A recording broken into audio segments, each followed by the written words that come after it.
Hi guys, where the past comes alive to guide you into peaceful rest. Tonight's journey spans over 1,000 years, following the most resilient empire in human history, Byzantium.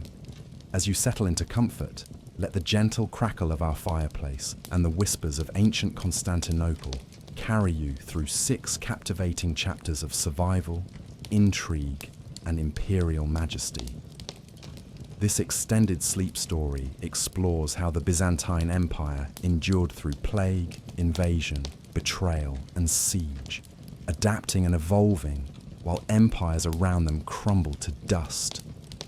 From the golden age of Justinian to the final fall of Constantinople, discover the secrets of a civilization that refused to die. Close your eyes, breathe deeply, and let history embrace you as you drift into dreams of purple-robed emperors, golden mosaics, and walls that stood for a millennium. Sweet dreams await in the shadow of the great city that bridged 2 worlds. Tonight, as you close your eyes and drift towards sleep, imagine a city that defied the impossible. For over 1,000 years, while empires rose and fell like waves, one civilization stood unbroken: the Byzantine Empire. Surrounded by enemies, betrayed by allies, cursed by plagues, yet somehow, they endured. Tonight, let's uncover how they survived when everyone wanted them dead. So settle in, let the crackling fire warm your thoughts, and let's journey back to Constantinople, where survival was an art form. Our story begins not with Byzantium, but with a dream. In the year 330 CE, Emperor Constantine the Great stood on a windswept promontory overlooking the Bosphorus Strait. The old Greek city of Byzantium lay before him, weathered by centuries but strategically perfect. Here, where Europe met Asia, where the Black Sea kissed the Mediterranean, Constantine envisioned something unprecedented: a new Rome, a Christian Rome, a city that would outlast the very empire that created it. The choice of location was no accident. Constantine understood what many rulers before and after would learn too late: geography is destiny. This narrow strait was the throat through which all trade between East and West must pass. Control the Bosphorus, and you control the world's most lucrative trade routes. The city that would become Constantinople sat like a spider at the center of an economic web that stretched from the Baltic amber trade to the Silk Roads of China. As Constantine's workers began raising marble columns and golden domes, they were building more than a city. They were constructing a fortress of culture, faith, and commerce that would prove almost impossible to destroy. The emperor brought the finest artisans from across the empire. Greek architects raised temples that seemed to float on light. Syrian craftsmen created mosaics so intricate they appeared to breathe. Egyptian engineers designed cisterns that could supply fresh water to 500,000 souls during the longest siege. But Constantine's masterstroke was not architectural, it was spiritual. In declaring his new capital a Christian city, he was creating something the world had never seen: an empire united not by blood or conquest, but by faith. The cross and the double-headed eagle would become symbols of endurance that would inspire defenders for over 1,000 years. Even when emperors were weak, when armies were scattered, when treasuries were empty, the idea of a Christian empire protected by God himself would prove harder to kill than any mortal institution. The early decades were not easy. Constantine's successors faced the same challenges that had brought low the Western Roman Empire: barbarian invasions, economic collapse, religious schism, and civil war. The Goths hammered at the Danube frontier. The Persians pressed from the east. Within the empire itself, Arian Christians battled Orthodox believers, while old pagan families plotted the restoration of Jupiter and Mars. Yet something was different here in the East. Where Western Roman generals had grown soft and corrupt, Eastern commanders still remembered the virtue of discipline. Where Western cities had declined into poverty and abandonment, Eastern markets thrived on the commerce of 3 continents. Most importantly, where Western Christianity had splintered into competing factions, Eastern Orthodoxy was forging a unified identity that would prove stronger than steel. The true test came with the reign of Emperor Justinian I, who ascended the throne in 527 CE with dreams of restoring the full glory of Rome. Justinian was a man of contradictions, a peasant's son who wore purple, a Christian who fought like a pagan warrior, a ruler who combined the mercy of a monk with the ruthlessness of a Caesar. His reign would establish the patterns of survival that would carry Byzantium through its darkest hours. Justinian's first challenge came not from external enemies, but from within his own capital. In 532 CE, the Nika riots erupted across Constantinople as racing fans turned political protesters stormed through the streets, burning buildings and demanding the emperor's abdication. For days, the city teetered on the edge of revolution, while Justinian cowered in his palace, reportedly preparing to flee by ship. It was his empress, Theodora, who saved both the throne and the empire, with words that would echo through Byzantine history. Purple makes a fine burial shroud. She shamed the emperor into action, and Justinian's general Belisarius trapped the rebels in the hippodrome. In a single bloody hour, 30,000 rebels died, and the empire learned its first great lesson in survival. Sometimes mercy is cruelty, and cruelty is mercy. With his capital secure, Justinian turned his attention outward. His wars of reconquest would temporarily restore Roman rule to North Africa, Italy, and parts of Spain. But more importantly for the empire's survival, these campaigns taught Byzantium how to fight above its weight. Byzantine armies learned to use intelligence networks, bribery, diplomacy, and religious propaganda as weapons every bit as effective as steel and fire. The emperor's greatest general, Belisarius, perfected the art of winning wars without winning battles. Against the Vandals in Africa, he used spies to turn tribes against each other before his armies ever landed. Against the Ostrogoths in Italy, he captured cities through negotiation and trickery rather than siege. Against the Persians in the east, he fought a defensive war that exhausted the enemy while preserving his own forces. This was a new kind of warfare, Byzantine warfare, where survival mattered more than glory, where victory was defined not by conquest, but by endurance. But Justinian's most lasting contribution to Byzantine survival was not military, but legal.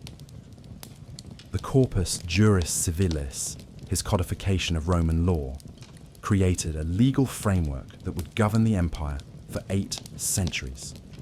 More than mere legislation, this legal code created a shared identity among all Byzantine subjects. Whether you were a Greek merchant in Thessalonica, a Slavic farmer in the Balkans, or an Armenian soldier on the eastern frontier, you lived under the same laws, protected by the same rights, bound by the same obligations. Law became the invisible mortar that held the empire together when everything else was falling apart. The emperor also understood that survival required more than armies and laws. It required culture. The great church of Hagia Sophia, completed in 537 CE, was intended to be more than a place of worship. Its massive dome, seeming to float unsupported above the nave, was designed to inspire awe in both subjects and enemies. Ambassadors from barbaric kingdoms would enter this architectural marvel and understand immediately that they were in the presence of a power that transcended the merely human.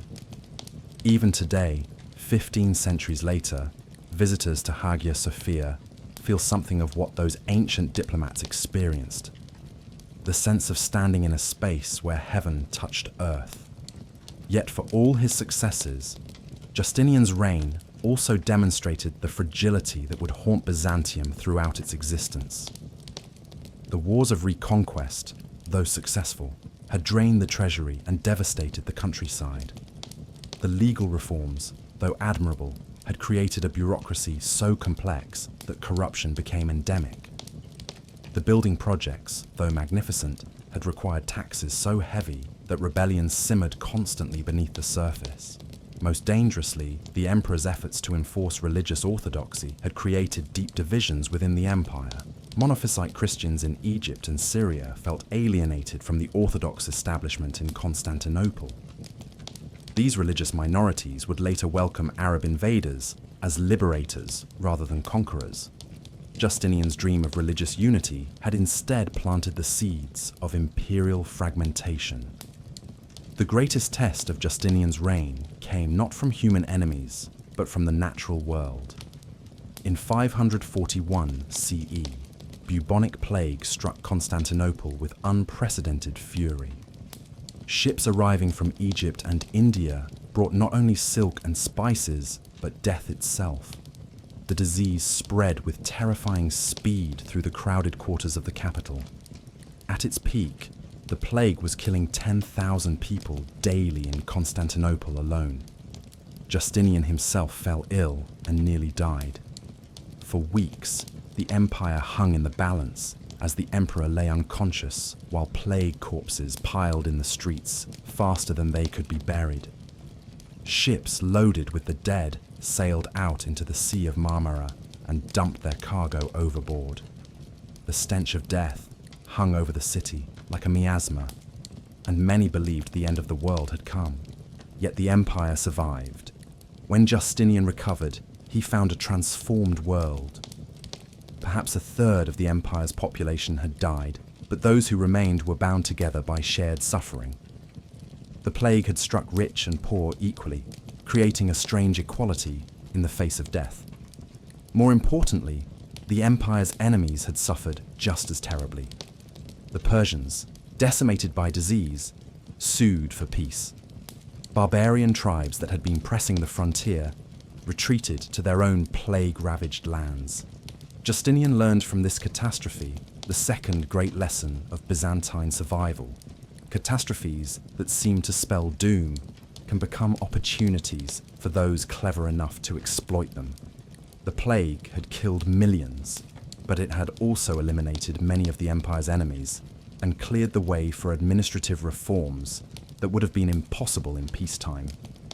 The emperor used the post-plague years to restructure the empire's finances, creating new taxes on trade that took advantage of Constantinople's position at the crossroads of the world. He reformed the army, replacing expensive traditional legions with smaller, more mobile units that could respond quickly to threats on multiple frontiers. Most importantly, he began the process of cultural synthesis that would transform the Eastern Roman Empire into something uniquely Byzantine. This transformation was most visible in the empire's art and architecture. While Western Europe was sliding into what would later be called the Dark Ages, Constantinople was experiencing a golden age of creativity. Artists developed the distinctive Byzantine style that combined Roman engineering with Greek aesthetics and Christian symbolism. The result was an art form that was simultaneously imperial and spiritual, earthly and divine. The mosaics of this period tell the story of an empire finding its identity. In the Church of San Vitale in Ravenna, Justinian and Theodora are portrayed not as mere earthly rulers, but as viceroys of Christ himself. Their crowns are halos, their robes are vestments, their court is a reflection of the heavenly hierarchy. This was no mere artistic convention, but a statement of political theology. The Byzantine emperor ruled not by conquest or inheritance, but by divine appointment. This fusion of Christianity and imperial power would prove to be one of Byzantium's greatest sources of strength. While Western European kingdoms were fragmenting along tribal and linguistic lines, the Byzantine Empire was uniting around a shared religious identity that transcended ethnic boundaries. Greek and Latin, Armenian and Slavic, all became equally Byzantine when they accepted Orthodox Christianity and the authority of the emperor in Constantinople. By the end of Justinian's reign in 565 CE, the foundations of Byzantine endurance were firmly established. The empire had learned to fight smart rather than hard, to bend rather than break, to turn disasters into opportunities. It had created institutions, legal, military, religious, and cultural, that would prove more durable than the men who created them. But perhaps most importantly, Byzantium had discovered its unique identity. It was no longer merely the Eastern Roman Empire, but something new, a Christian commonwealth that saw itself as the earthly reflection of the kingdom of heaven. This sense of divine mission would sustain the empire through centuries of defeat and near destruction. As long as Constantinople stood, as long as the emperor wore the purple, as long as the liturgy was sung in Hagia Sophia, the empire of Christ could never truly die. The sun was setting on the classical world as Justinian's reign ended. In the west, barbarian kingdoms were carving up the corpse of Rome. In the east, new powers were stirring in the Arabian desert. The age of easy conquests was over, and the age of desperate survival was about to begin. But the empire that Constantine had founded and Justinian had forged was ready for the long night ahead. As you drift deeper into sleep, imagine those first Byzantine citizens looking out from their city's walls at a world that seemed determined to destroy them. They could not have known that their empire would outlast the Roman legions that created it, outlast the barbarian kingdoms that carved up the West, outlast the caliphates that would conquer half the known world. They only knew that they had something worth defending, and that they would find a way to defend it, no matter how impossible the odds might seem. The great game of Byzantine survival had begun, and it would continue for more than 1,000 years. Yet the empire survived. When Justinian recovered, he found a transformed world. Perhaps a third of the empire's population had died, but those who remained were bound together by shared suffering. The plague had struck rich and poor equally, creating a strange equality in the face of death. More importantly, the empire's enemies had suffered just as terribly. The Persians, decimated by disease, sued for peace. Barbarian tribes that had been pressing the frontier retreated to their own plague-ravaged lands. Justinian learned from this catastrophe the second great lesson of Byzantine survival. Catastrophes that seem to spell doom can become opportunities for those clever enough to exploit them. The plague had killed millions, but it had also eliminated many of the empire's enemies and cleared the way for administrative reforms that would have been impossible in peacetime. The emperor used the post-plague years to restructure the empire's finances, creating new taxes on trade that took advantage of Constantinople's position at the crossroads of the world. He reformed the army, replacing expensive traditional legions with smaller, more mobile units that could respond quickly to threats on multiple frontiers. Most importantly, he began the process of cultural synthesis that would transform the Eastern Roman Empire into something uniquely Byzantine. This transformation was most visible in the empire's art and architecture. While Western Europe was sliding into what would later be called the Dark Ages, Constantinople was experiencing a golden age of creativity. Artists developed the distinctive Byzantine style that combined Roman engineering with Greek aesthetics and Christian symbolism. The result was an art form that was simultaneously imperial and spiritual, earthly and divine. The mosaics of this period tell the story of an empire finding its identity. In the Church of San Vitale in Ravenna, Justinian and Theodora are portrayed not as mere earthly rulers, but as viceroys of Christ himself. Their crowns are halos, their robes are vestments, their court is a reflection of the heavenly hierarchy. This was no mere artistic convention, but a statement of political theology. The Byzantine emperor ruled not by conquest or inheritance, but by divine appointment. This fusion of Christianity and imperial power would prove to be one of Byzantium's greatest sources of strength. While Western European kingdoms were fragmenting along tribal and linguistic lines, the Byzantine Empire was uniting around a shared religious identity that transcended ethnic boundaries. Greek and Latin, Armenian and Slavic all became equally Byzantine when they accepted Orthodox Christianity and the authority of the emperor in Constantinople. By the end of Justinian's reign in 565 CE, the foundations of Byzantine endurance were firmly established. The empire had learned to fight smart rather than hard, to bend rather than break, to turn disasters into opportunities. It had created institutions, legal, military, religious, and cultural, that would prove more durable than the men who created them. But perhaps most importantly, Byzantium had discovered its unique identity. It was no longer merely the Eastern Roman Empire, but something new, a Christian commonwealth that saw itself as the earthly reflection of the kingdom of heaven. This sense of divine mission would sustain the empire through centuries of defeat and near destruction.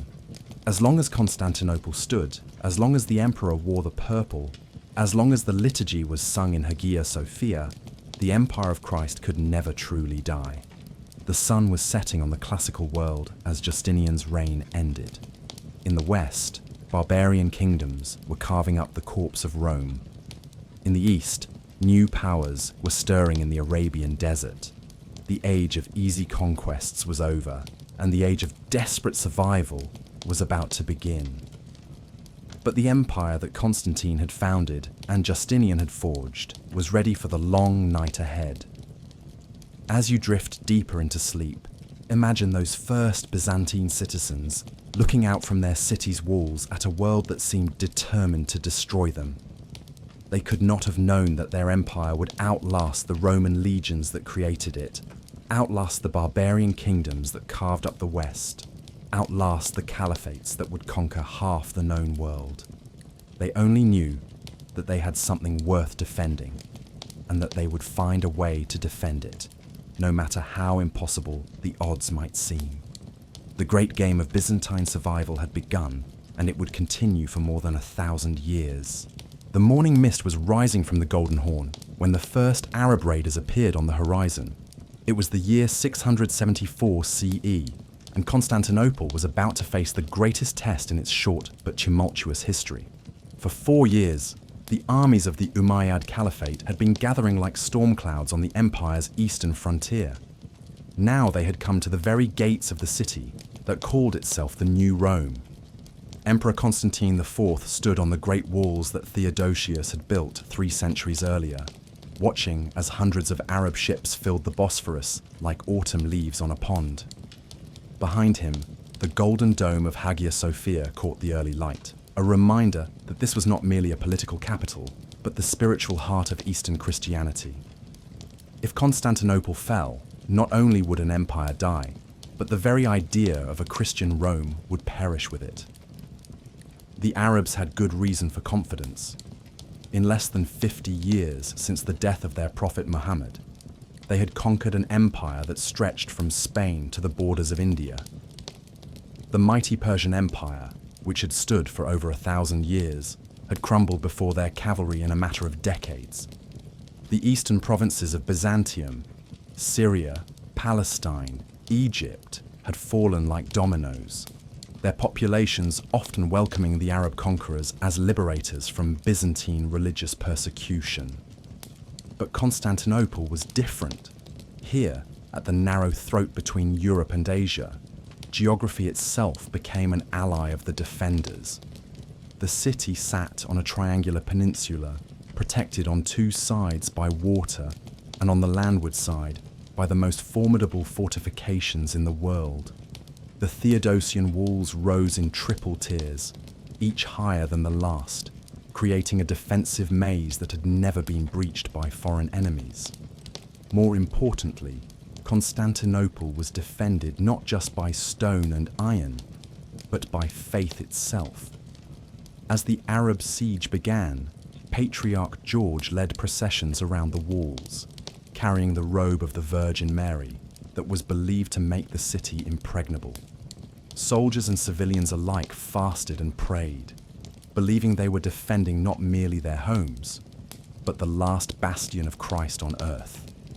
The siege that followed would establish the pattern for Byzantine survival over the next 3 centuries.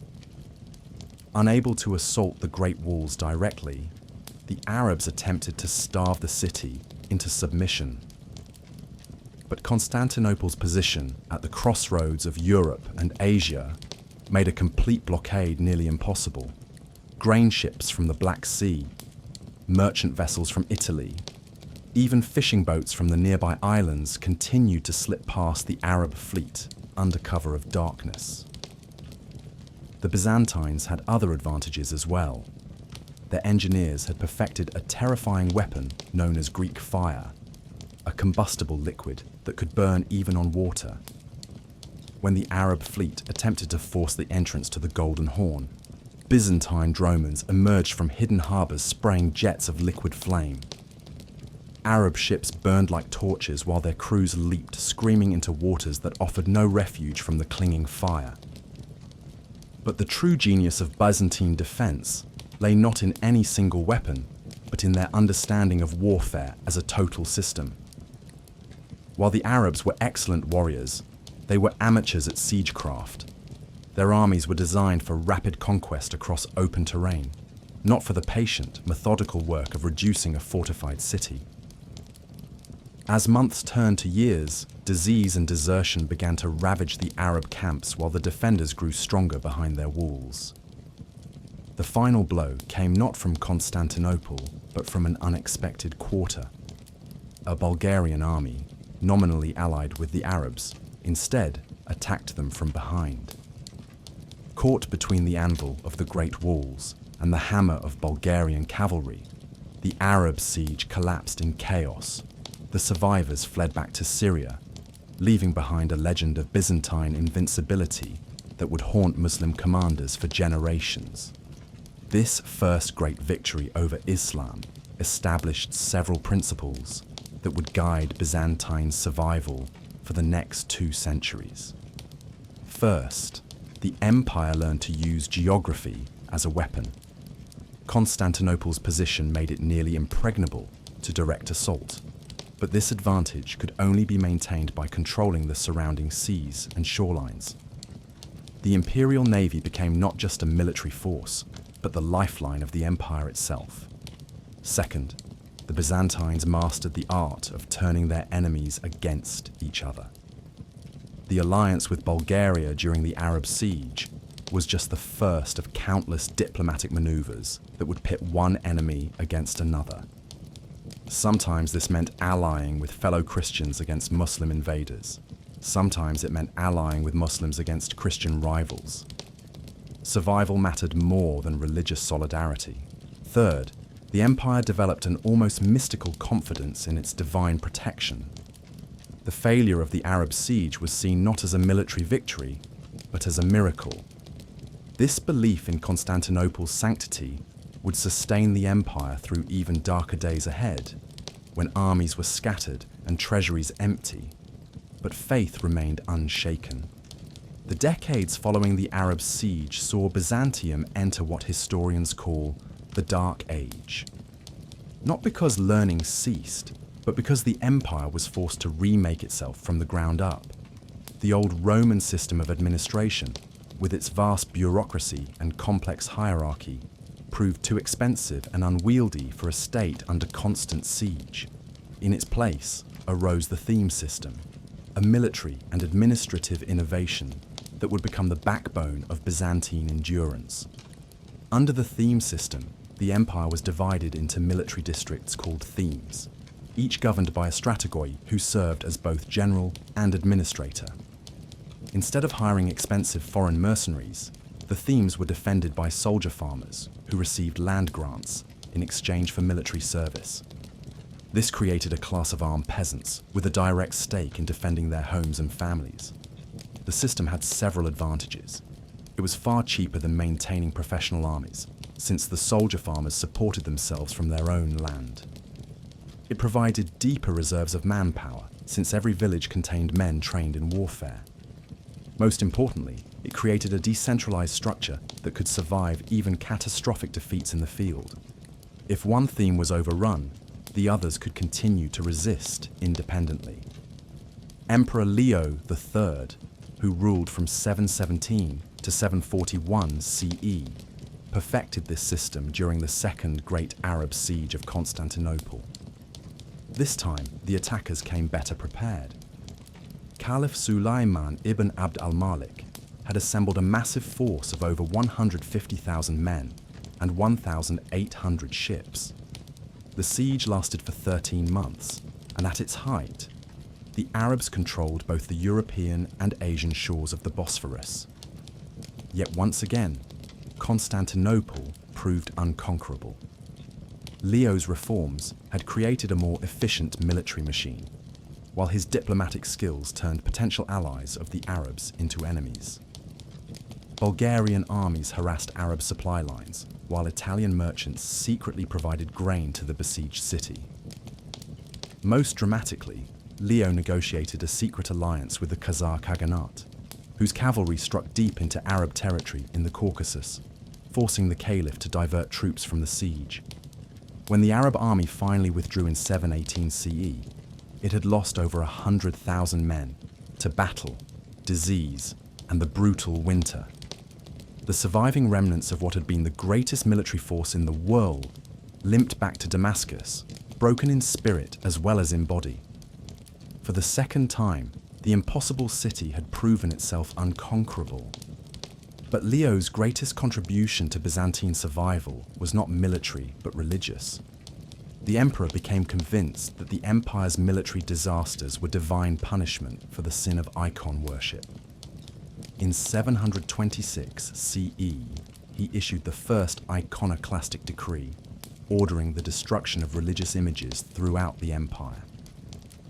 This sparked a religious civil war that would rage for over a century, but it also began a process of spiritual and cultural purification that would ultimately strengthen the empire. Iconoclasm was controversial precisely because it struck at the heart of Byzantine identity. Icons were not merely religious art, but windows into the divine realm. To destroy them seemed to many like destroying the very presence of God in the world. Monks and nuns, the strongest supporters of icon veneration, became the fiercest opponents of imperial policy. Some monasteries became centers of armed resistance, while others fled to territories beyond imperial control. Yet iconoclasm also served important functions for an empire under siege. It simplified religious practice, making orthodoxy more accessible to new converts from among the Slavic tribes settling in the Balkans. It reduced the wealth and political influence of monasteries, freeing up resources for military defense. Most importantly, it created a distinctly Byzantine form of Christianity that was clearly differentiated from both Roman Catholicism in the West and the various Eastern churches that had been lost to Arab conquest. The iconoclastic period also saw the emergence of the first truly Byzantine emperor in the person of Constantine V, Leo III's son and successor. Constantine was a warrior scholar who combined military genius with theological sophistication. His campaigns against the Arabs and Bulgars were models of tactical brilliance, while his theological treatises defending iconoclasm demonstrated a sophisticated understanding of Christian doctrine. Third, the empire developed an almost mystical confidence in its divine protection. The failure of the Arab siege was seen not as a military victory, but as a miracle. This belief in Constantinople's sanctity would sustain the empire through even darker days ahead, when armies were scattered and treasuries empty, but faith remained unshaken. The decades following the Arab siege saw Byzantium enter what historians call the Dark Age. Not because learning ceased, but because the empire was forced to remake itself from the ground up. The old Roman system of administration, with its vast bureaucracy and complex hierarchy, proved too expensive and unwieldy for a state under constant siege. In its place arose the theme system, a military and administrative innovation that would become the backbone of Byzantine endurance. Under the theme system, the empire was divided into military districts called themes, each governed by a strategoi who served as both general and administrator. Instead of hiring expensive foreign mercenaries, the themes were defended by soldier farmers who received land grants in exchange for military service. This created a class of armed peasants with a direct stake in defending their homes and families. The system had several advantages. It was far cheaper than maintaining professional armies, since the soldier farmers supported themselves from their own land. It provided deeper reserves of manpower, since every village contained men trained in warfare. Most importantly, it created a decentralized structure that could survive even catastrophic defeats in the field. If one theme was overrun, the others could continue to resist independently. Emperor Leo III, who ruled from 717 to 741 CE, perfected this system during the Second Great Arab Siege of Constantinople. This time, the attackers came better prepared. Caliph Sulayman ibn Abd al-Malik had assembled a massive force of over 150,000 men and 1,800 ships. The siege lasted for 13 months, and at its height, the Arabs controlled both the European and Asian shores of the Bosphorus. Yet once again, Constantinople proved unconquerable. Leo's reforms had created a more efficient military machine, while his diplomatic skills turned potential allies of the Arabs into enemies. Bulgarian armies harassed Arab supply lines, while Italian merchants secretly provided grain to the besieged city. Most dramatically, Leo negotiated a secret alliance with the Khazar Khaganate, whose cavalry struck deep into Arab territory in the Caucasus, forcing the caliph to divert troops from the siege. When the Arab army finally withdrew in 718 CE, it had lost over 100,000 men to battle, disease, and the brutal winter. The surviving remnants of what had been the greatest military force in the world limped back to Damascus, broken in spirit as well as in body. For the second time, the impossible city had proven itself unconquerable. But Leo's greatest contribution to Byzantine survival was not military but religious. The emperor became convinced that the empire's military disasters were divine punishment for the sin of icon worship. In 726 CE, he issued the first iconoclastic decree, ordering the destruction of religious images throughout the empire. This sparked a religious civil war that would rage for over a century, but it also began a process of spiritual and cultural purification that would ultimately strengthen the empire. Iconoclasm was controversial precisely because it struck at the heart of Byzantine identity. Icons were not merely religious art, but windows into the divine realm.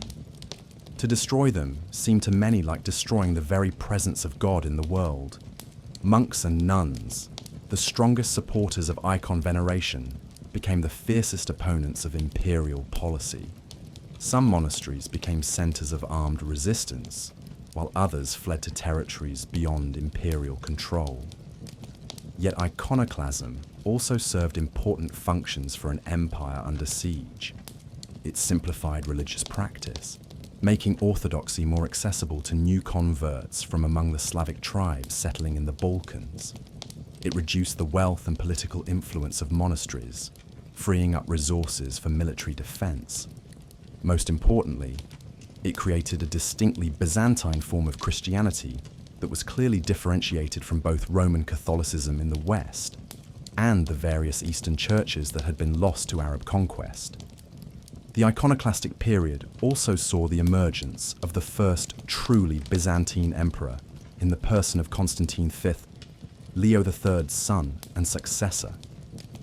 Constantine was a warrior scholar who combined military genius with theological sophistication.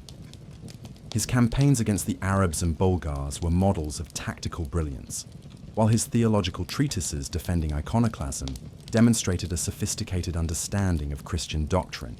Under Constantine V, the theme system reached full maturity.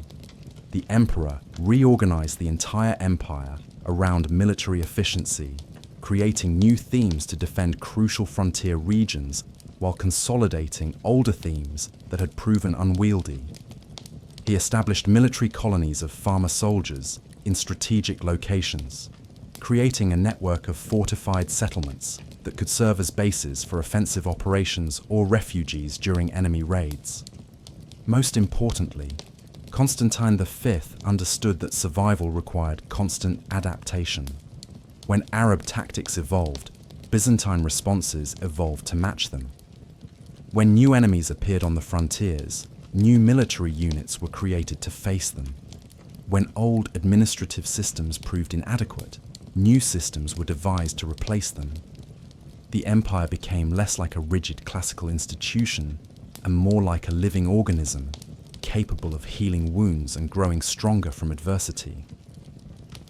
The emperor's military reforms were matched by cultural innovations that helped forge a new Byzantine identity.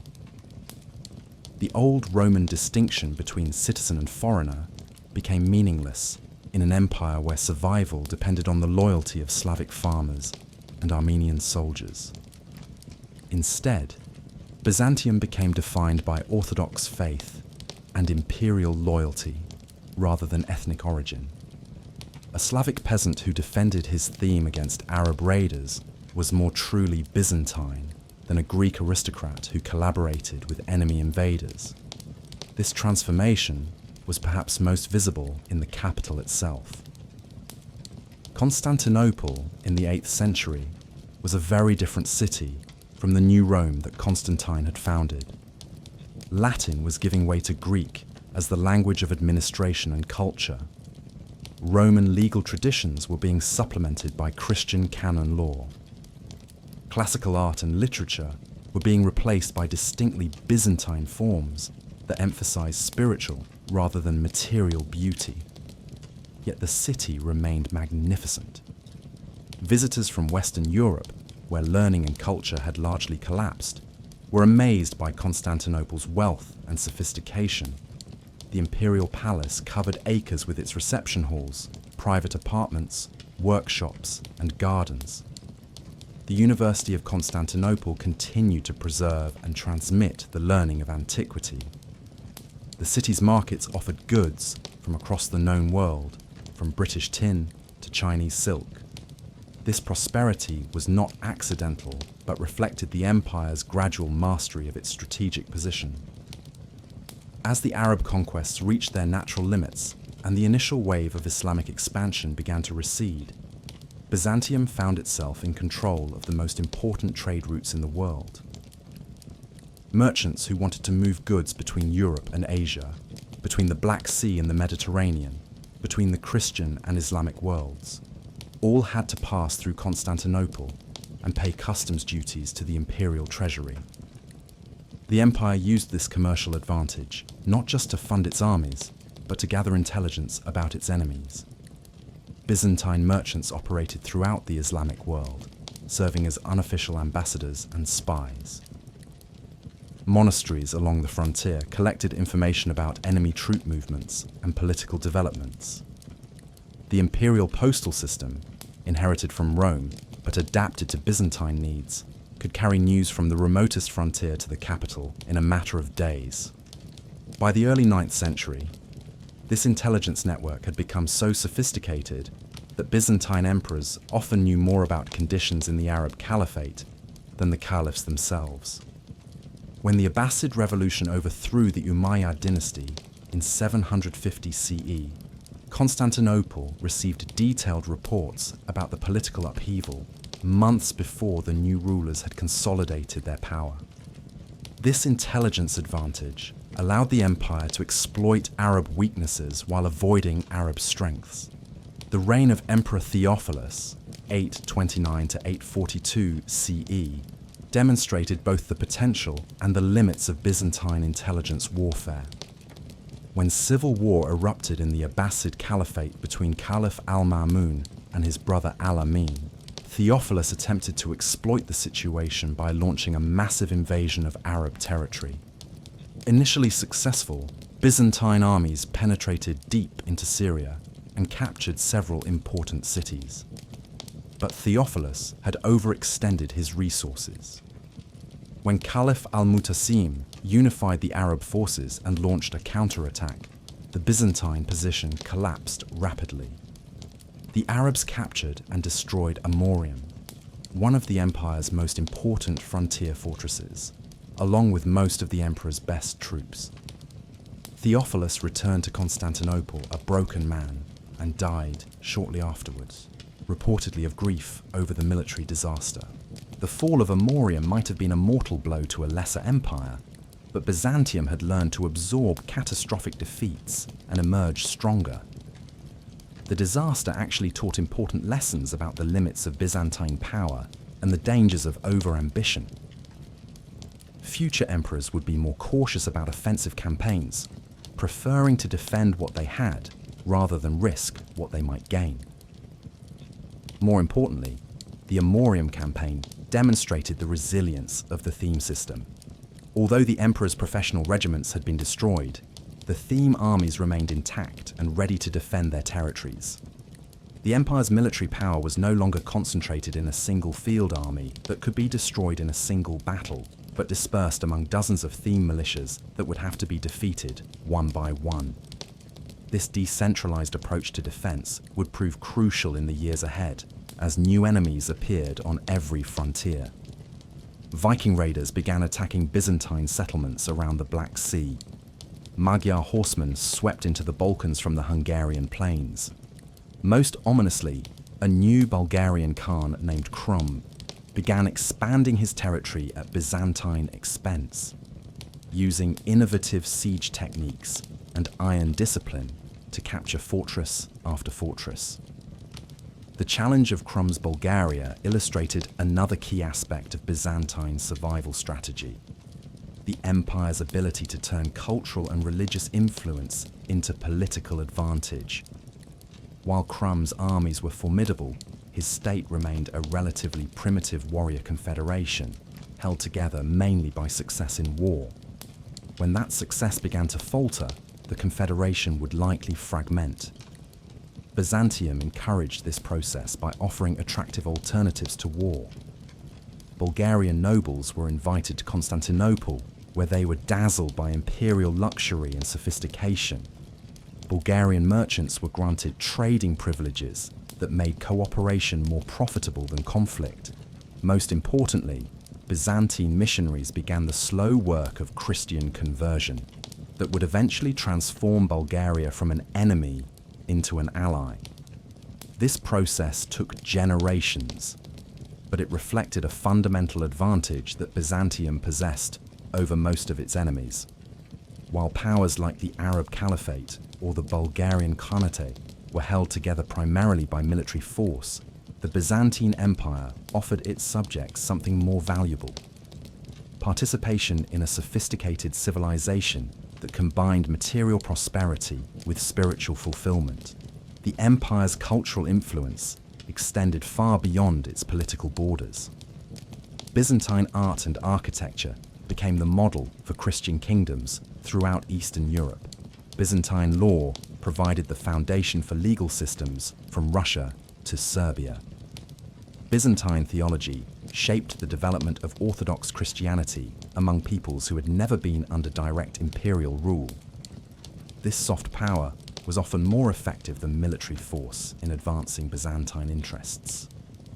A Slavic prince who adopted Orthodox Christianity and Byzantine court customs became a natural ally, even if he remained politically independent. An Arab merchant who traded regularly in Constantinople often developed a grudging respect for Byzantine institutions, even if he remained a faithful Muslim.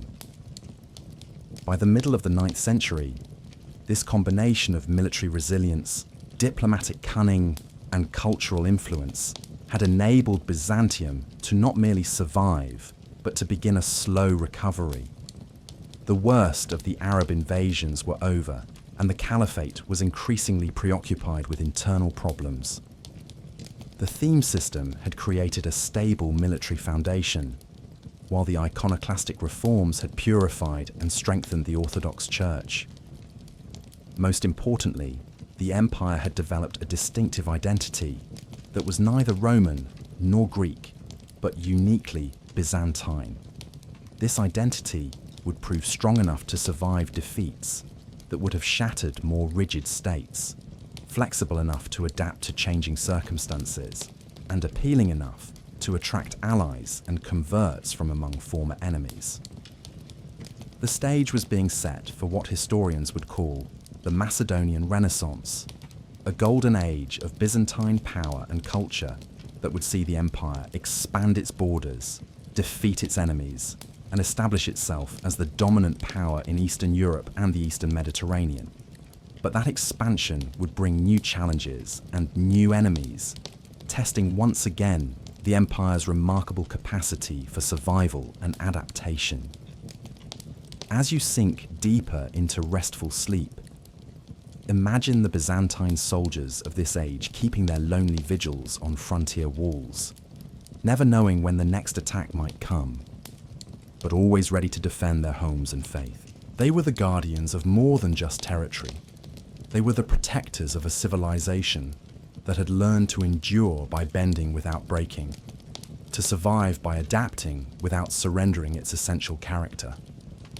The great wheel of history was turning, and new chapters in the story of Byzantine survival were about to be written.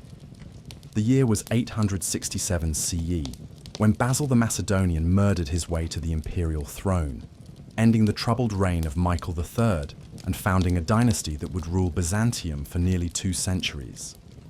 Basil was a peasant from the theme of Macedonia, a man who had risen from stable boy to emperor through a combination of physical strength, political cunning, and ruthless ambition. His elevation marked the beginning of what historians call the Macedonian Renaissance, the golden age of Byzantine power when the empire would expand its borders, defeat its enemies, and briefly reclaim its position as the dominant force in the medieval world. But Basil's rise was about more than personal ambition. It reflected the empire's transformation from a defensive survivor into an aggressive power capable of reclaiming lost territories and imposing its will on neighboring states. The theme system had created a deep reservoir of military strength, while nearly 2 centuries of constant warfare had forged the most professional army in Europe. Most importantly, the empire had developed an unshakable confidence in its divine mission and its ultimate destiny to restore Roman greatness under Christian auspices.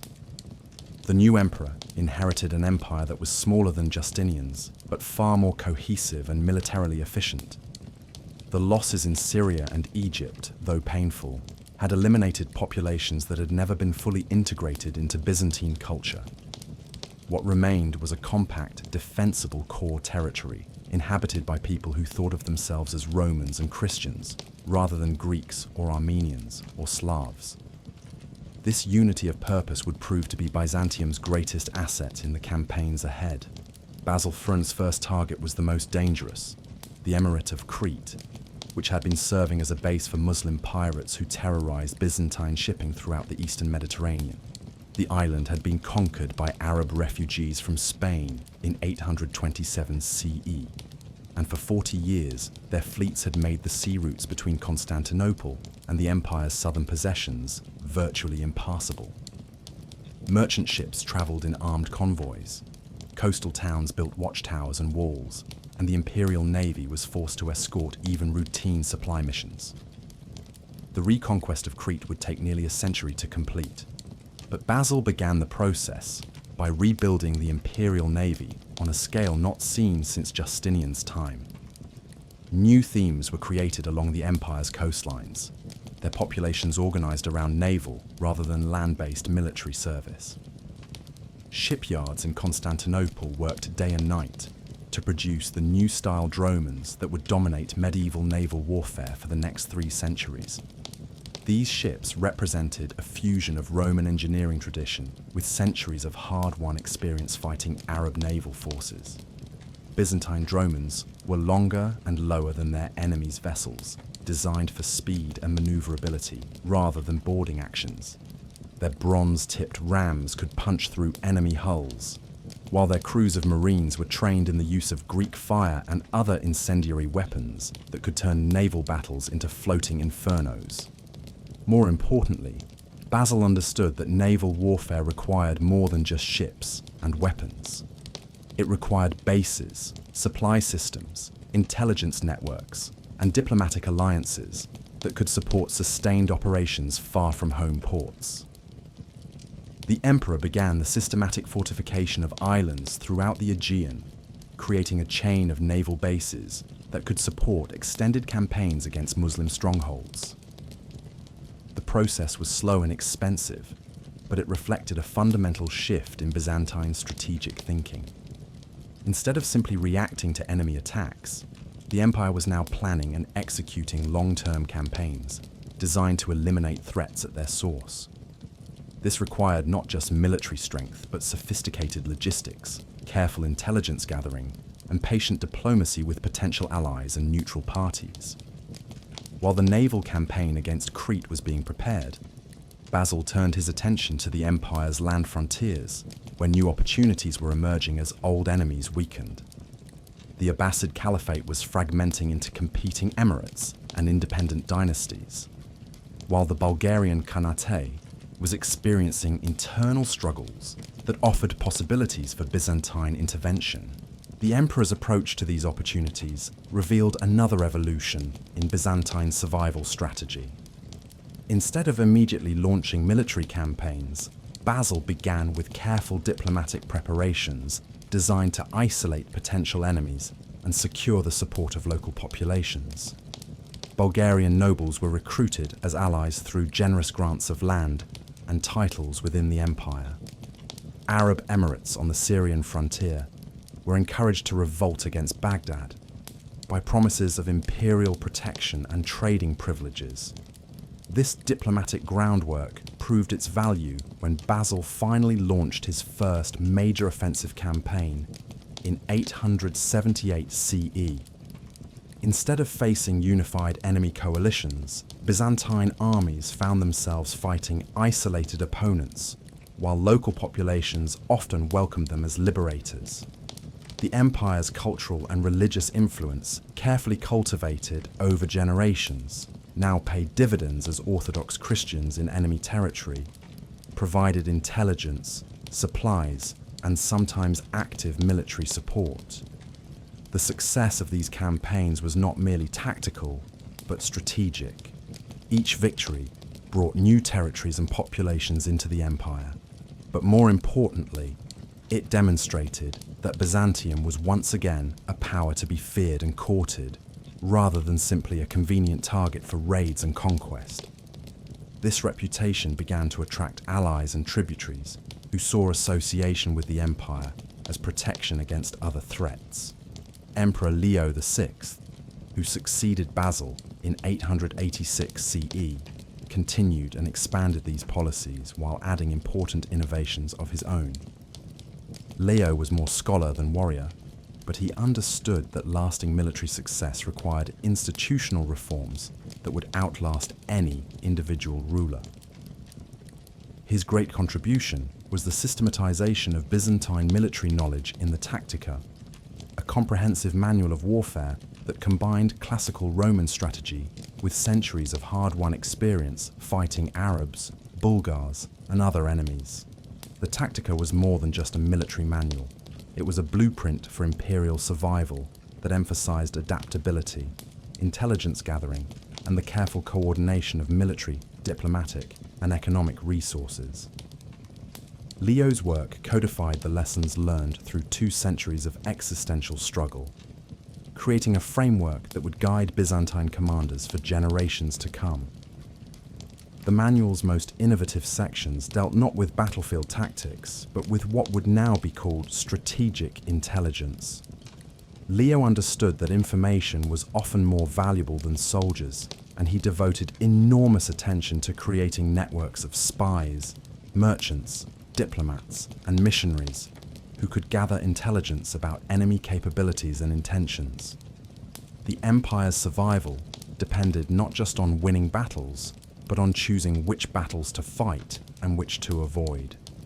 This intelligence-driven approach to warfare proved its value during the reign of Emperor Romanos I Lecapenus, 920 to 944 CE, who faced simultaneous threats from Bulgarian armies in the Balkans and Arab fleets in the Mediterranean.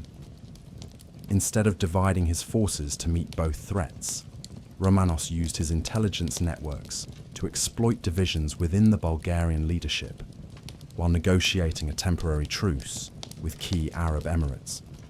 The result was a masterpiece of Byzantine diplomacy.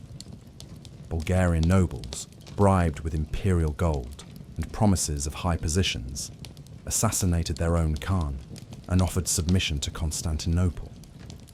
Meanwhile, Arab commanders, convinced that Byzantine naval strength was concentrated in the Balkans, launched what they believed would be an easy raid against Crete, only to find themselves facing the full strength of the imperial fleet in carefully prepared positions. Within a single campaigning season, Romanos had eliminated 2 major threats to the empire without fighting a single major battle. The Bulgarian threat was neutralized through political manipulation, while the Arab naval offensive was crushed through superior intelligence and positioning. It was a demonstration of how Byzantine survival strategy had evolved from desperate defensive actions to sophisticated offensive operations. The emperor's success opened the way for the most ambitious campaign of the Macedonian period, the systematic reconquest of the empire's lost eastern territories. Under the command of the brilliant general Nikephoros Phokas, Byzantine armies began pushing deep into Syria and Mesopotamia, reclaiming cities that had been under Muslim rule for over 3 centuries. Nikephoros was the perfect instrument for this campaign. A member of one of the empire's great military families, he combined tactical genius with an almost fanatical devotion to the Orthodox faith. His soldiers called him the White Death of the Saracens, both for his distinctive armor and for his ruthless efficiency in battle. But more than just a warrior, Nikephoros was a strategic thinker who understood that lasting conquest required more than military victory. His approach to the eastern campaigns reflected the full maturity of Byzantine military science. Instead of simply raiding enemy territory for loot and prisoners, Nikephoros systematically reduced enemy strongholds while building up Byzantine defensive positions to hold conquered territory. Each captured city became a base for further operations, while local Christian populations were recruited as allies and administrators. The siege of Antioch in 969 CE demonstrated this methodical approach at its finest. Instead of attempting a costly direct assault on the city's massive walls, Nikephoros spent months cutting the city's supply lines and corrupting its defenders. When the final assault came, it succeeded not through superior force, but through careful preparation and perfect timing. The city that had once been one of the great centers of early Christianity was restored to Orthodox rule after 3 centuries of Muslim occupation. But Nikephoros' greatest innovation was his understanding that military conquest had to be followed by cultural and religious integration. In each recaptured territory, he established Orthodox monasteries and schools that would gradually win the hearts and minds of local populations. Arab Christians who had lived under Muslim rule for generations were welcomed back into the Orthodox fold, while even some Muslim converts were persuaded to return to their ancestral faith. This policy of religious restoration was not merely idealistic, but intensely practical. A population that saw the empire as the defender of their faith was far more likely to resist enemy attempts at reconquest. Religious loyalty became a form of military defense that required no garrisons and cost no gold, yet proved more durable than walls and fortresses. The success of the Eastern campaigns inspired similar efforts on other frontiers. In southern Italy, Byzantine forces began pushing back against both Arab raiders and the expanding Norman principalities. In the Balkans, a new generation of Bulgarian rulers sought accommodation with the empire rather than confrontation. Most dramatically, the empire began to project its influence northward into the lands beyond the Danube, where Slavic tribes were beginning to organize into more sophisticated political structures. This expansion of Byzantine influence was not primarily military, but cultural and religious. Orthodox missionaries, supported by imperial gold, but guided by genuine religious conviction, began the patient work of converting the pagan slaves to Christianity. The process would take generations, but it would ultimately create a vast zone of Orthodox Christian states that looked to Constantinople for spiritual leadership and often for political guidance as well. The conversion of Russia exemplified this process at its most successful. When Prince Vladimir of Kiev was searching for a new religion to unite his diverse realm, he reportedly sent envoys to study the major faiths of his time. The envoys who visited Constantinople were overwhelmed by the beauty of Hagia Sophia and the sophistication of Byzantine religious ceremonies. Their report, "We knew not whether we were in heaven or on earth," helped convince Vladimir to adopt Orthodox Christianity for his people. The baptism of Russia in 988 CE was more than a religious event. It was a geopolitical revolution that created the largest Orthodox Christian state in the world and established ties between Constantinople and Kiev that would endure for centuries.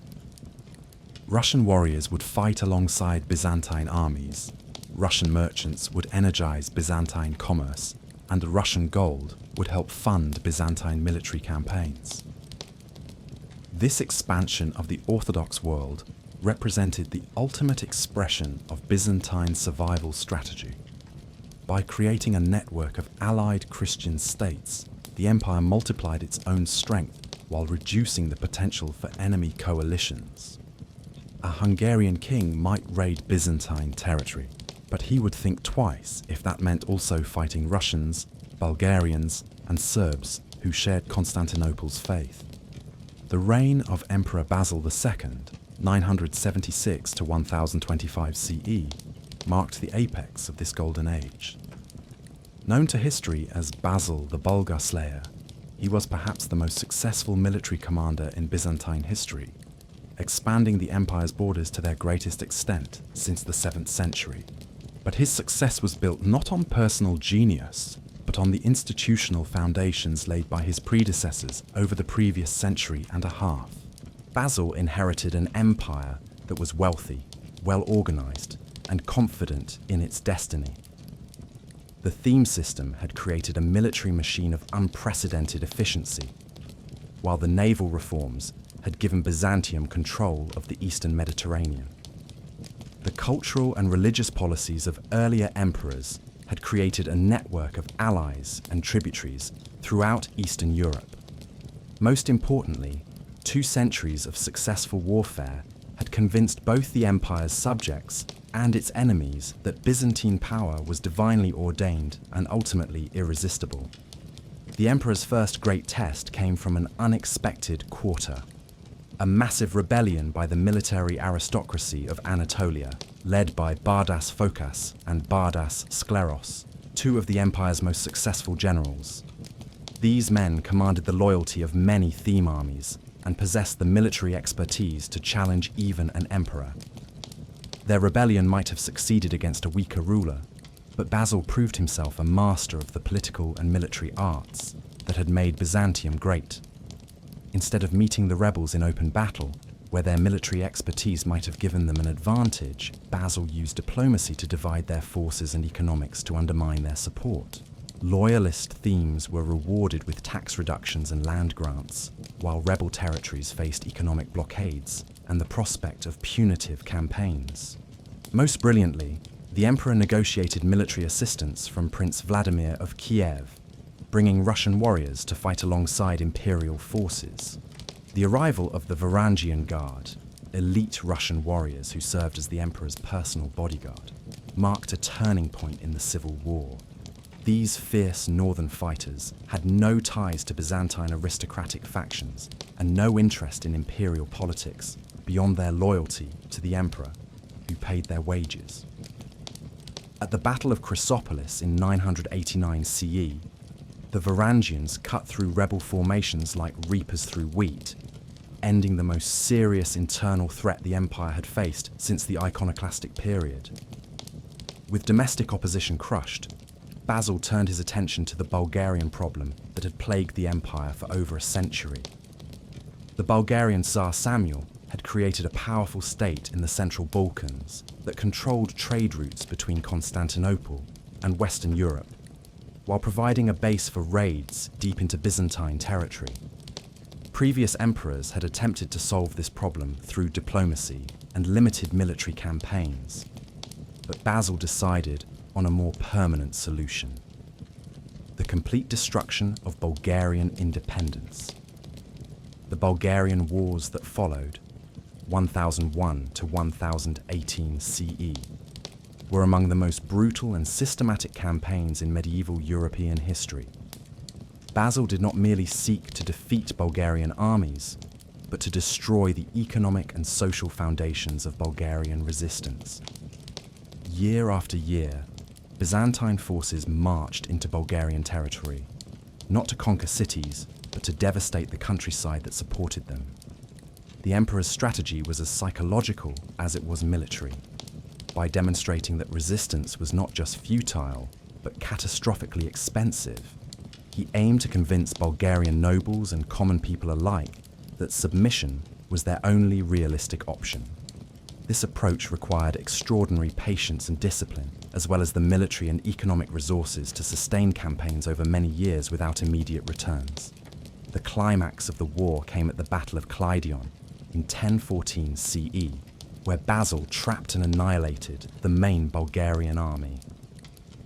According to Byzantine chroniclers, the emperor ordered his soldiers to blind 99 out of every 100 Bulgarian prisoners, leaving one man in each 100 with one eye to guide the others home.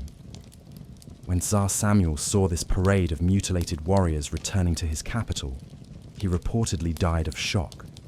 Whether this story is literally true or not, it captures the calculated terror that Basil employed to break Bulgarian resistance. The message was clear: continued opposition would bring not just military defeat, but total destruction.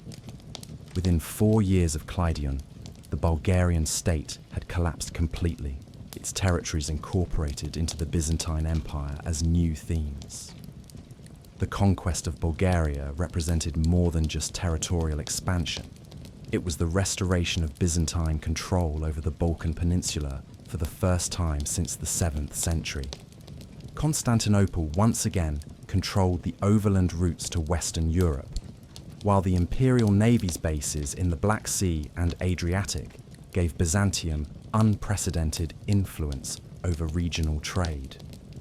Most importantly, the victory demonstrated that the empire was once again capable of destroying enemies, rather than merely surviving their attacks. Basil's final years were spent consolidating these gains and preparing for even more ambitious campaigns.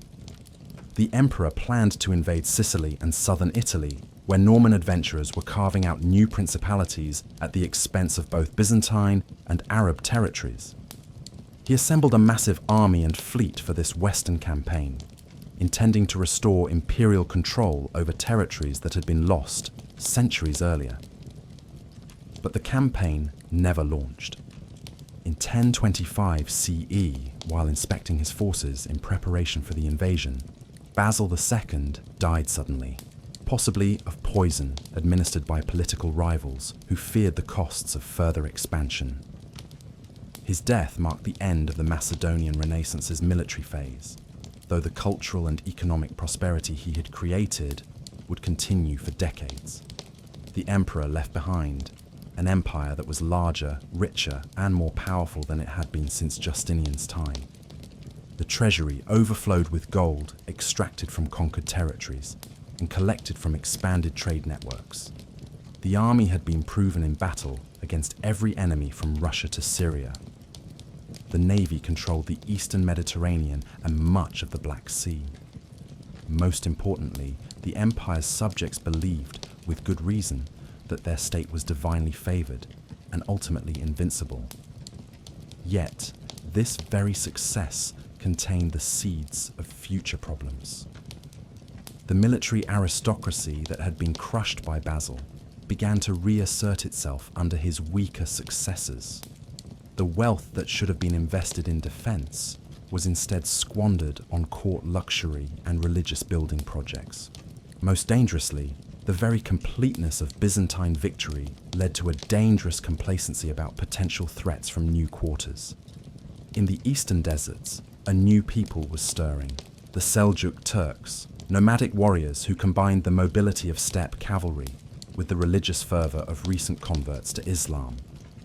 Unlike the Arabs, who had been content to raid Byzantine territory for loot and tribute, the Turks sought permanent settlement in the rich lands of Anatolia. They would pose a threat unlike any the empire had faced before, testing once again its remarkable capacity for survival and adaptation. But in 1025 CE, such threats seemed distant and manageable.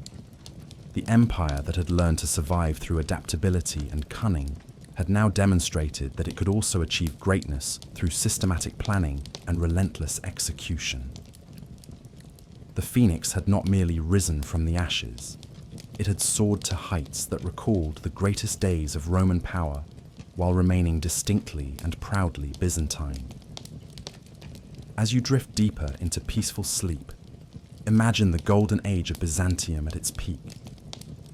The great walls of Constantinople gleaming in the Mediterranean sun, imperial fleets controlling the sea lanes that connected 3 continents, theme armies marching in perfect formation to defend an empire that stretched from the Danube to the Euphrates. It was a moment of triumph that would be remembered and celebrated even as darker days lay ahead. The morning of August 26th, 1071, dawned clear and hot over the rolling hills near the Armenian town of Manzikert. Emperor Romanos IV. Diogenes, resplendent in his purple cloak and golden armor, surveyed the vast army arrayed before him. Perhaps 100,000 men drawn from every corner of the Byzantine Empire. Opposite them, the Seljuk Sultan, Alp Arslan, waited with his own forces, smaller but hardened by generations of warfare, on the steppes of Central Asia. Neither commander could have known that they were about to fight one of the most consequential battles in medieval history. The outcome at Manzikert would shatter the military foundations that had sustained Byzantine power for 4 centuries, opening Anatolia to Turkish settlement and beginning a new phase in the empire's long struggle for survival. The battle itself was a disaster born of miscommunication and bad luck, rather than military incompetence. Romanos had deployed his forces in the traditional formation that had won victories from Syria to Bulgaria, but the Turks fought in a style that Byzantine commanders had never encountered. Instead of standing and fighting, the Turkish horse archers retreated while shooting, drawing the heavy Byzantine cavalry into pursuit across broken terrain.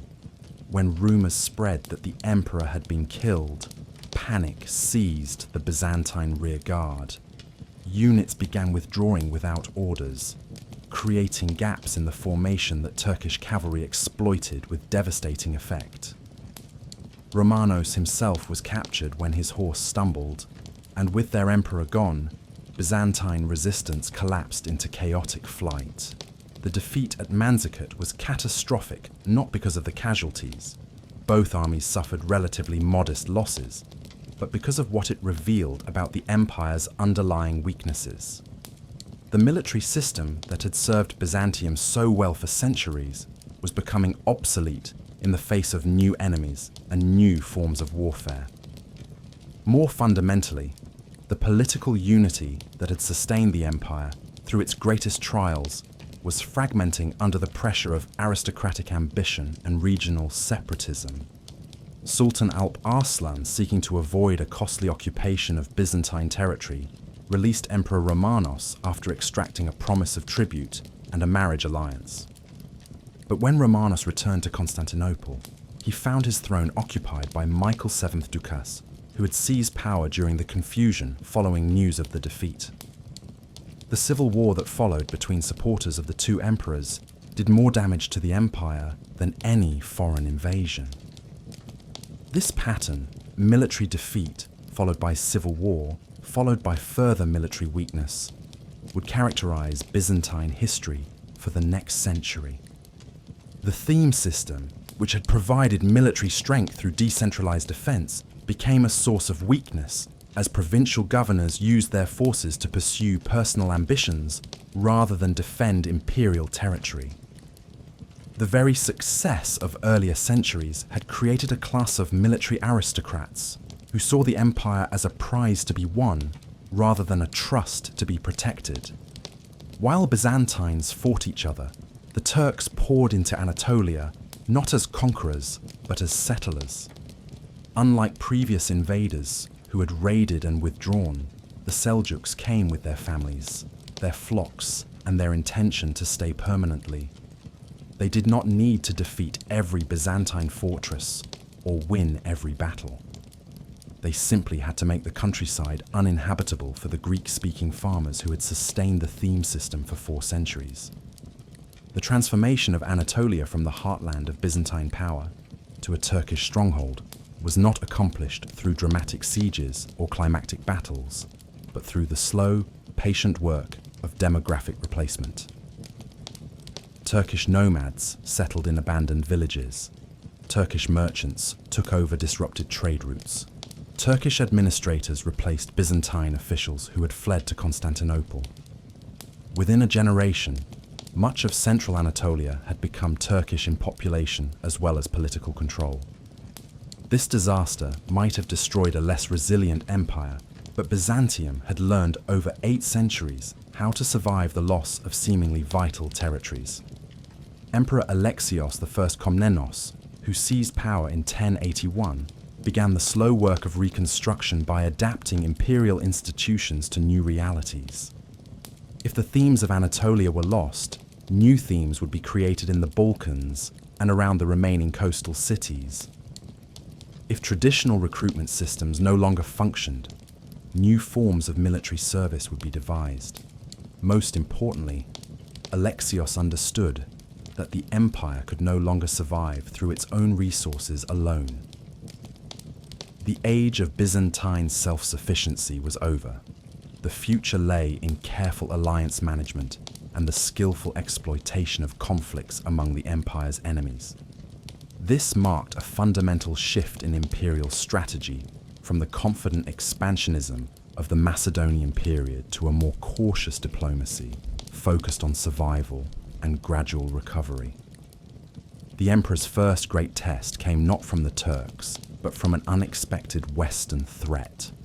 The Norman adventurer Robert Guiscard, who had conquered southern Italy and now sought to add the Balkans to his growing domain.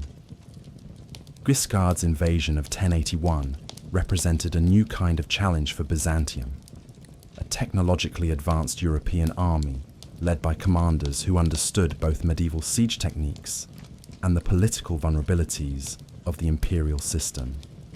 Alexios met this threat not with the massed armies of previous centuries, but with a masterful campaign of diplomacy, bribery, and strategic delay.